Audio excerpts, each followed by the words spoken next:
বন্ধুরা, অনেকদিন পর তোমাদের সঙ্গে দেখা আবার। তো আজকে যে ভিডিওটা থাকছে, ডিপ্লোমা যারা করছিলে ওয়েস্ট বেঙ্গল বোর্ড থেকে, তাদের রেজাল্ট পাবলিক হয়েছে। রেজাল্ট অনেক আগেই পাবলিক হয়ে গেছে, আমি ভিডিও করতে পারিনি। আমি অনেক দিন যাবত তোমাদের ভিডিও দিতে পারছি না, একটু সমস্যার কারণে। তো আজকে যে ভিডিওটা থাকবে সেটা হলো তোমাদের মোবাইল থেকে কি করে তোমাদের যে সিক্স সেমিস্টারে যা রেজাল্ট বেরিয়েছে সেটা চেক করবে। আর তোমাদের আগে একটু জানাই, সবাইকে কংগ্রাচুলেশন যারা এবছর পাস আউট করলে। কে কোন কোম্পানিতে যেতে চাইছো কি না চাইছো, হ্যাঁ, আমাদের একটু কমেন্টে জানাবেন। আমরা পরবর্তীতে কিছু কিছু কোম্পানির ভ্যাকান্সি আনতে চলেছি, যেখানে তোমরা প্লেসমেন্টের সুযোগ পাবে। তো চলো বেশি দেরি না করে শুরু করা যাক।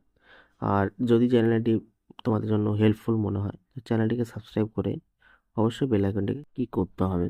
তোমরা ফার্স্ট অফ অল যে বোর্ড আছে তোমাদের WEBSCTE, সে ওয়েবসাইটে চলে আসবে। যদি ওয়েবসাইটটা তোমাদের ঢুকতে সমস্যা হয়, আমি ভিডিও ডেসক্রিপশন বক্সে তোমাদের সেই লিঙ্কটা দিয়ে দিচ্ছি, তোমরা সরাসরি ক্লিক করে এই ওয়েবসাইটে চলে আসতে পারবে।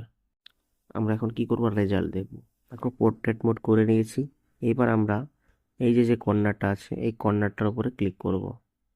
ক্লিক করার পরে দেখো স্টুডেন্ট বলে একটা অপশান আছে, যেখানে প্লাস আইকন করা আছে। আমরা এই প্লাস আইকনেই ক্লিক করব।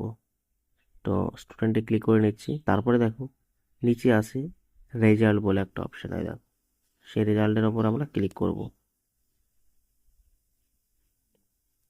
করার পরে দেখো এখানে বিভিন্ন সাইট চলে এসেছে, diploma in engineering technology, diploma in pharmacy, diploma in HMCT, আরও এক্সেট্রা অনেক কিছুই আছে। আমাদের যেটা দরকার সেটা হলো সিক্স সেমিস্টারের ডিপ্লোমা ইন ইঞ্জিনিয়ারিং টেকনোলজি, এই রেজাল্ট আমাদের জানা দরকার।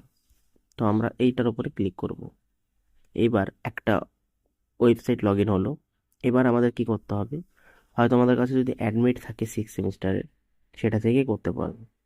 একটা রোল নাম্বার আছে একটা, আর একটা নাম্বার আছে একটা, যেটা অ্যাডমিট কার্ডের ওপরে লেখা আছে। এবার অনেকেরই ধরো অ্যাডমিট কার্ড কেউ পাচ্ছে না বা হারিয়ে গেছে বা খুঁজে পাচ্ছে না, এখন তো রেজাল্ট তো তাদের দরকার। সেটা কি করবে, রেজিস্ট্রেশন নাম্বার, এটা দেখবে তোমাদের কলেজ থেকে প্রোভাইড করে রেজিস্ট্রেশন সার্টিফিকেট, সেখানে দেখবে তোমাদের রেজিস্ট্রেশন নাম্বার আছে। তো আমার কাছে বর্তমানে একটা রেজিস্ট্রেশন আছে, সেটা দিয়ে আমরা রেজাল্ট আপাতত চেক করছি। তো এখানে আমাদের একটা রেজিস্ট্রেশন নাম্বার দিয়ে দেবো, দিয়ে এখানে মোবাইল নাম্বার। তো সেই মোবাইল নাম্বারটা, কোন মোবাইল নাম্বারটা দেবে, যখন রেজিস্ট্রেশন করার সময় যে ফোন নাম্বারটা তোমাদের দেওয়া হয়েছিল সেই ফোন নাম্বারটা এখানে দিতে হবে। আদারওয়াইজ যদি তোমাদের অন্যান্য কোনো ফোন নাম্বার দাও, সেখানে তোমাদের রেজাল্ট দেখাবে না। তো আমি আমার সেই ফোন নাম্বারটা দিয়ে চেক রেজাল্টের উপরে ক্লিক করছি। দেখো একটা রেজাল্ট চলে এসেছে, সেমিস্টার সিক্স, তার রোল নাম্বার চলে এসেছে, রেজিস্ট্রেশন নাম্বার চলে এসেছে, সেমিস্টার কোন সেমিস্টার, ইনস্টিটিউট বলতে তুমি কোন কলেজে এক্সামটা দিলে, তোমার কি ট্রেড আছে বা ব্রাঞ্চ, অনেক ব্রাঞ্চই তো থাকে, যেমন সিভিল, ইলেকট্রিক্যাল, মেকানিক্যাল, হ্যাঁ। তারপরে যে স্টুডেন্ট, সে স্টুডেন্টের নাম আছে, স্টুডেন্টের বাবার নাম আছে, কত পেয়েছো, পাস করেছো কি না, পার্সেন্টেজ কত এসেছে, ওভারঅল রেজাল্ট মানে কোন ক্লাসে ফার্স্ট করেছো, ফার্স্ট ক্লাস কি সেকেন্ড ক্লাস। তারপরে যেমন আছে গ্রেড অফ 10, মানে কোন কোন গ্রেডে তোমরা পেয়েছো, যেমন এনার্জি, কনজারভেশন অ্যান্ড অডিট, বিভিন্ন ধরনের সাবজেক্ট আছে, সেখানে তোমাদের গ্রেড অনুযায়ী ভাগ ভাগ করে দেওয়া আছে। তো এইভাবে তোমরা সিক্স সেমিস্টারের রেজাল্টগুলো দেখতে পাবে। ভিডিওটি এইটুকুই।